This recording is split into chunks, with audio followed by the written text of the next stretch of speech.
Okay, y'all, so it's Inauguration Day, and you know what that means for us. If you guessed anything other than absolutely nothing, then you're probably in the wrong place. Join me while we boycott the Inauguration Day. Let's get into it. Take off the couches, take off the Wi-Fi, take off the uniform, take off the car loan, take off the flex and the White House, take off the... Welcome back to my YouTube channel, family. Y'all know y'all rocking with the real Dwight Thomas. And if y'all want more content like this, make sure you hit that subscribe and that like button. What are you waiting for? Hit that subscribe and that like button. Now, y'all know that we're here to talk about the culture. This is a YouTube channel that is for us, by us, and with us. Let's get into it. So, obviously, it's Inauguration Day, but more importantly, it's MLK Day. Shout out to the good brother Martin Luther King Jr. So, what we're going to do is we're going to start off with a quote from MLK. Freedom is never voluntarily given by the oppressor. It must be demanded by the oppressed. Shout out to Martin Luther King Jr. and all the good brothers of Alpha Phi Alpha Fraternity Incorporated. If you know, you know. But I'm feeling like I want to channel Malcolm X a little bit more in the situation that we're dealing with, the current political climate that we're experiencing. So what we're going to do is we're going to take a listen into some of his most famous speeches, and we're going to break it down. So let's go. We want freedom by any means necessary. We want justice by any means necessary. We want equality by any means necessary. We want it now, or we don't think anybody should have it. So whatever kind of action program can be devised to get us the things that are ours by right, then I'm for that kind of action no matter what the action is. I don't think when a man is being criminally treated that some criminal has the right to tell that man what tactics to use to get the criminal off his back. Now, let's talk about that real quick. When a criminal is telling the man how to get a criminal off his back. So we all know that the incoming president is a convicted felon. And not just once, but many times.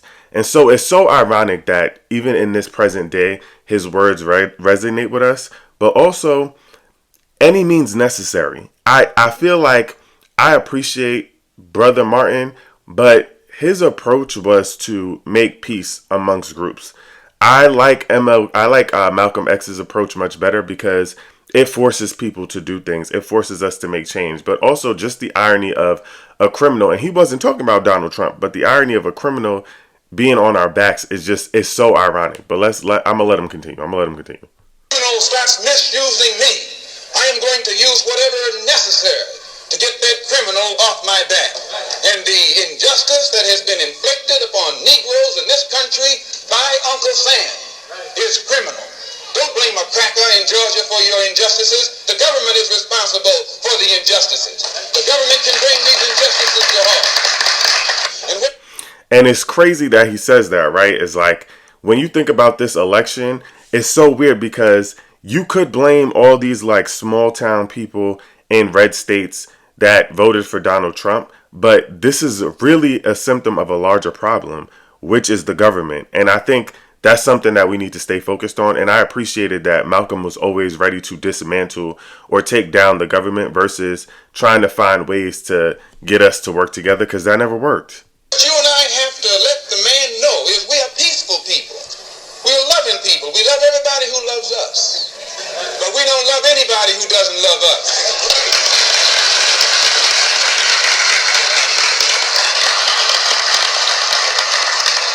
We're nonviolent with people who are nonviolent with us.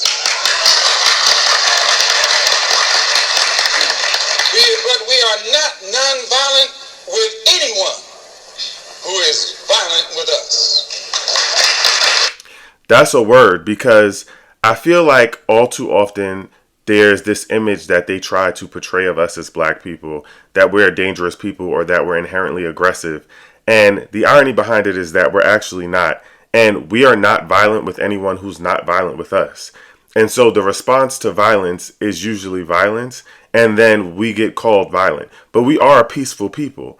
And so when we don't want to tolerate disrespect anymore or oppression, we often get put in a category of being violent. And it is really, it's to our detriment, but it's also like if we don't stand for something, we fall for everything. All right, let's go. But when someone attacks you, when someone comes at you with a club, when someone comes at you with a rope, when someone comes at you with a gun, despite the fact that you've done nothing, he tells you, suffer peacefully. Pray for those who use you despitefully. Be long-suffering. And how long can you suffer after suffering for 400 years? It's disrespected. And that still rings true today too. Police brutality. Like people say don't resist. And even when you don't resist, they have their foot on your neck. And how long do you expect black people to suffer after suffering for over 400 years in slavery? And this is during the Jim Crow time. So this is even after slavery. So, and still suffering. And to current date, how long do you expect black people to suffer before we stand up and do something? You gotta listen. Person in America is the black woman. The most unprotected person in America is the black woman. The most neglected person in America is the black woman. And as Muslims, the Honorable Elijah Muhammad teaches us to respect our women and to protect our women. And the only time a Muslim really gets real violent is when someone goes to molest his woman. And I'm going to say this, but brothers, we need to start living by that code, right? Like, black women are the most underprotected group in our country. And what does that say about us? And if we don't stand up for our women and we continue to allow this, then what? And I'm not Muslim, but I do believe that that's worth noting. Black women are the most underprotected, and also they often carry a lot of the black plight, the black issues on their back. We will kill you for our woman. I'm making it plain, yes. We will kill you for our woman. We believe that if the white man will do whatever is necessary to see that his woman gets respect and protection, then you and I will never be recognized as men until we stand up like men and place the same penalty over the head of anyone who puts his filthy hands out to put in the direction of our women.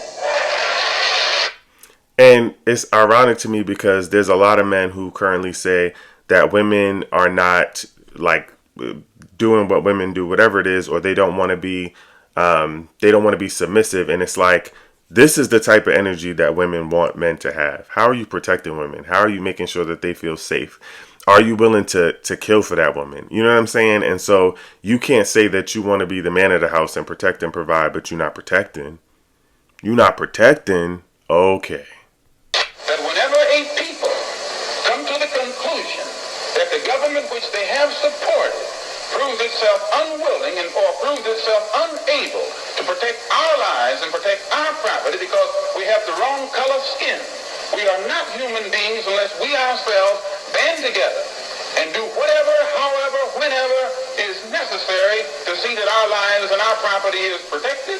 And I doubt that any person in here would refuse to do the same thing were he in the same position. I'm speaking as a black man from America, which is a racist society. No matter how much you hear it talk about democracy, it's as racist as South Africa or as racist as Portugal or as racist as any other racialist society on this earth. The only difference between it and South Africa preaches separation and practices separation. America preaches integration and practices segregation. This is the only difference. They don't practice what they preach. Whereas South Africa preaches and practices the same thing. I have more respect for a man who lets me know where he stands, even if he's wrong, than the one who comes up like an angel and is nothing but a devil. And that's a word, because I feel safer with somebody knowing that they're outwardly racist or outwardly problematic. But the problem with the United States is that they use systems to repress, right? Like, it is systemic oppression. It's not oppression that you can always blatantly see, well, in most parts of America. But I can respect countries or societies where they're very clear about wanting to be segregated and letting you know that ahead of time, because then at least you know what to expect. I also want to say, before they pushed integration onto black people, in black communities, we were thriving.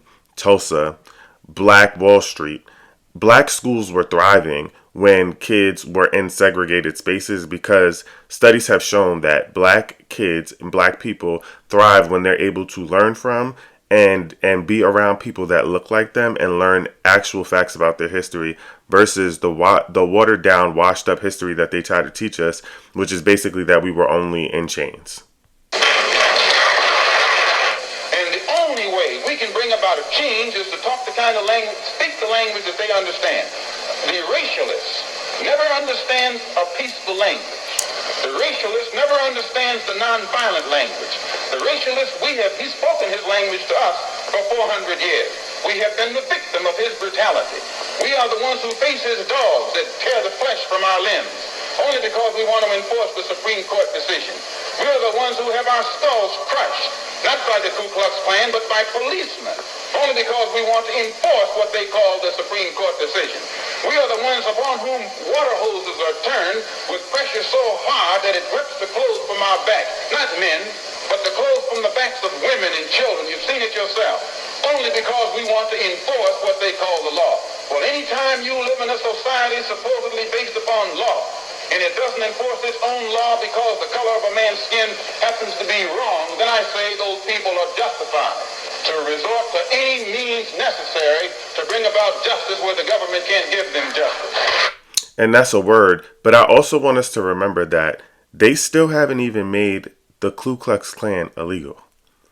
So he's absolutely right that this is brutality, and it's still to current date brutality that we face at the hands of the police. But we also know that in southern areas, the Ku Klux Klan is still very alive and well and has not been made illegal and won't be under this administration, because I believe that white supremacy is the agenda. Let us remember that we're not brutalized because we're Baptists. We're not brutalized because we're Methodists. We're not brutalized because we're Muslims. We're not brutalized because we're Catholics. We're brutalized because we are black people in America. They put Moses in jail. They put Daniel in jail.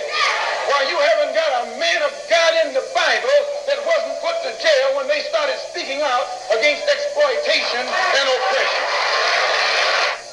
And once the white public is convinced that most of the Negro community is a criminal element, then this automatically paves the way for the police to move into the Negro community, exercising Gestapo tactics, stopping any black man who is on the sidewalk, whether he is guilty or whether he is innocent, whether he is well-dressed or whether he is poorly dressed, whether he is educated or whether he is dumb, whether he's a Christian or whether he's a Muslim. As long as he is black and a member of the Negro community, the white public thinks that the white policeman is justified. And that still is true to current date. I'm in New York City, and so those of y'all who are from New York, you know that the stop and frisk is still a real thing.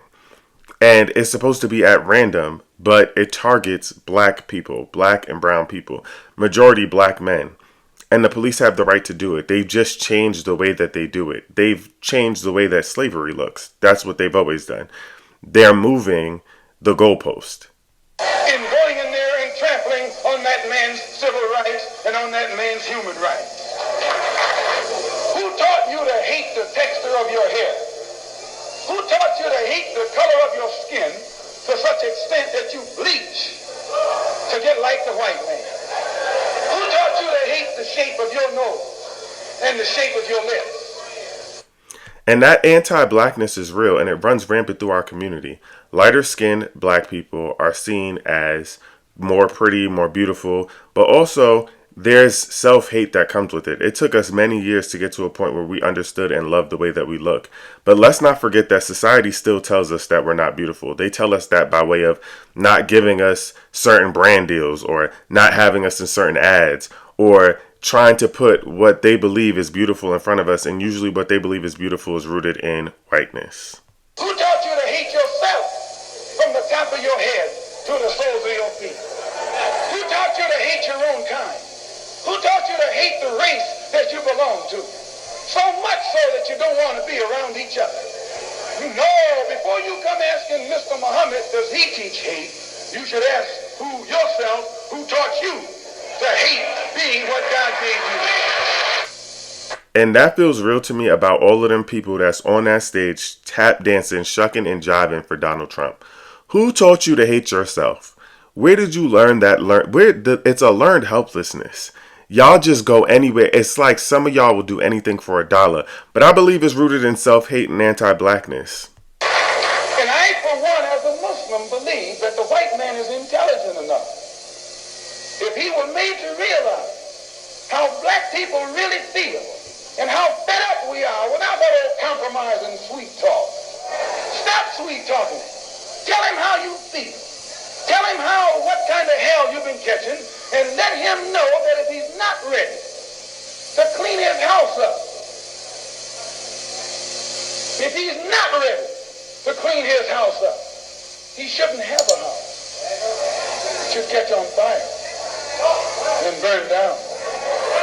We declare our right on this earth to be a man, to be a human being, to be respected as a human being, to be given the rights of a human being in this society, on this earth, in this day, which we intend to bring into existence by any means necessary.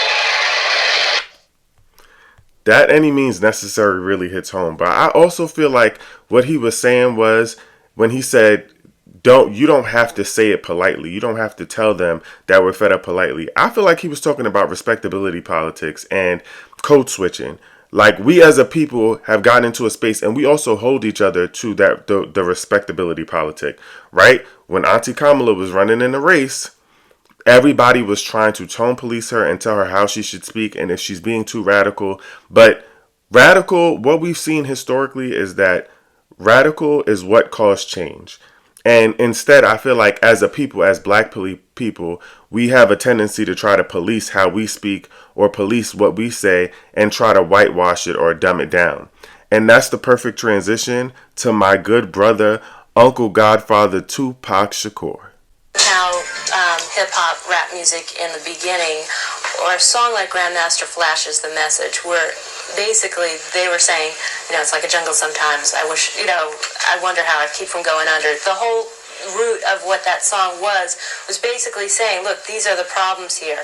And here we are 10 years or plus later, the problems are still there, and the intensity of the music has built to the no hope, the I don't give a attitude. How did we get from Grandmaster Flash, the message, to where we are now in hip-hop? Again, you have to be logical. If I know that in this hotel room they have food every day, and I'm knocking on the door every day to eat, and they open the door, let me see the party, let me see like them throwing salami all over just like throwing food around, but they're telling me there's no food in here. You know what I'm saying? Every day. I'm standing outside trying to sing my way in. You know what I'm saying? We are hungry, please let us in. We are hungry, please let us in.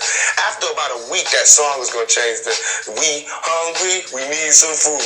After 2-3 weeks, it's like, give me all the food, breaking out the door. And after a year, then you just like, you know what I'm saying? I'm picking the lock, coming through the door, blasting, you know what I'm saying? It's like you hungry, you reach your level, you don't want any more. We asked 10 years ago. We was asking with the Panthers. We was asking with them, with civil rights movement. We was asking, now those people that were asking, they're all dead and in jail. So now what do you think we're going to do? Ask? And we shouldn't be angry? And my rap... So that is one of my favorite interviews by Uncle Tupac Shakur, because it's like, it perfectly represents what black people experience in America. Like, you want us to ask peacefully. You want us to knock on the door. You want us to sing our way in. And it's like, when we don't get in and we see that the resources are not being given to us and black people have to respond, y'all say that we're a threat to society or we're dangerous. But it's like, after being oppressed for so long, how long do you think we're going to sing? How long do you think that the Martin Luther King strategies of the world are going to last when you have black people being oppressed? It reminds me so much of when all the rioting was happening after George Floyd and all these other places, and people were like, oh, black people are burning down their own communities. These are people who have nothing left to live for. We've tried to talk peacefully. We've tried that. I can't remember her name. I don't want to misquote her, but she basically was saying, like, imagine playing a game of Monopoly and you're constantly being set back and you're supposed to pass go, and every time that you go to pass go and collect your money, people burn it down. They're burning it down. People are upset. People are looting and robbing and stealing because they don't have access to things. How do you blame somebody for being a victim of their circumstance? Saying that black people are dangerous because we are trying to survive. And even in this current election, the way that they seem to want to oppress black people, although I will say their strategies are not anything we haven't seen before, trying to get rid of DEI initiatives. DEI initiatives weren't really always meant for black people, nor did they really inherently support us. They really supported white women and other marginalized groups, but black people never really won or benefited from that. So it's like, how long do you think we're going to ask politely? How long do you think we're going to give you the Martin Luther King? How long do you think we're going to turn the other cheek? I love Uncle Tupac. That I'm rapping to my community shouldn't be filled with rage. You know what I'm saying? They shouldn't be filled with the same atrocities that they gave to me. In the media, they don't talk about it. So in my raps, I have to talk about it. And it just seems foreign because there's no one else talking about it. Right. Well, playing devil's advocate, somebody might say, well, what does Tupac have? He's a movie star. He's got, hit records. What does he have to complain about? And I'm going to tell you, it's like being the last person alive. You know what I'm saying? After 3 days, you can't do anything. What can I do? Where can I go? There's no black neighborhood, you know what I'm saying, with black people who have the same amount of money as me. You know what I'm saying? There's richer and there's poorer. There's no just, did a movie, got a little bit of money, living okay, black neighborhood. I have to be in a white neighborhood, so I don't fit in. That's hell. It's hell when you can't be around your peers. All my life I grew up around black people, poor people, but I can't live around poor people now because they'll rob me. And why would they rob me? Because they're starving, because there's no money here.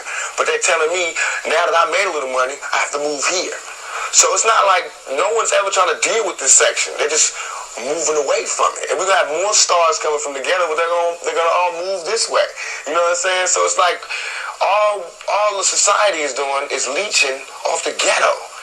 They use the ghetto for their pain, for their sorrow, for their culture, for their music, for their happiness, for their movies, to talk about boys in the hood. You know what I'm saying? I don't want to be I don't want to be 50 years old at a BET. We shall overcome achievement awards. You know what I'm saying? Not me. You know, I want when they see me, they know that every day when I'm breathing, it's for us to go farther. You know, every time I speak, I want the truth to come out. You know what I'm saying? Every time I speak, I want to shiver. You know, I don't want them to be like, they know what I'm going to say because it's polite. They know what I'm going to say. And even if I get in trouble, you know what I'm saying? Ain't that what we're supposed to do? I'm not saying I'm going to rule the world or I'm going to change the world, but I guarantee that I will spark the brain that will change the world. And that's our job, is to spark somebody else watching us. We might not be the ones, but let's not be selfish, and because we're not going to change the world, let's not talk about how we should change it. And that's the problem, is there's this idea that if a black person makes it, that anybody could do it. This pull yourself up by the bootstraps. And it's like, as black people, the further we get away from our community and the collectivism and working together, the more danger we cause, because it's like we still have to fight for the people who don't got it, because there are other people watching. There are other people that want to come up. And just because you made it don't mean that it's easy for everybody to make it. Also, collectivism is a part of our culture. It's a part of our heritage. It's a part of who we are. We function better as a community. And so the best tactic, or the most effective tactic that they've used to conquer black people, is to separate us. And that's often how they cause divide and change, because they know that they influence us in ways that are problematic, or tell us that we shouldn't work together. Anyway, happy MLK Day. I'm interested to know what y'all doing. How are y'all boycotting the inauguration? I love y'all. Tap in. Again, if you are watching this on YouTube, make sure you go ahead and hit that subscribe button, and I'll see y'all again. Kick off the couches, kick off the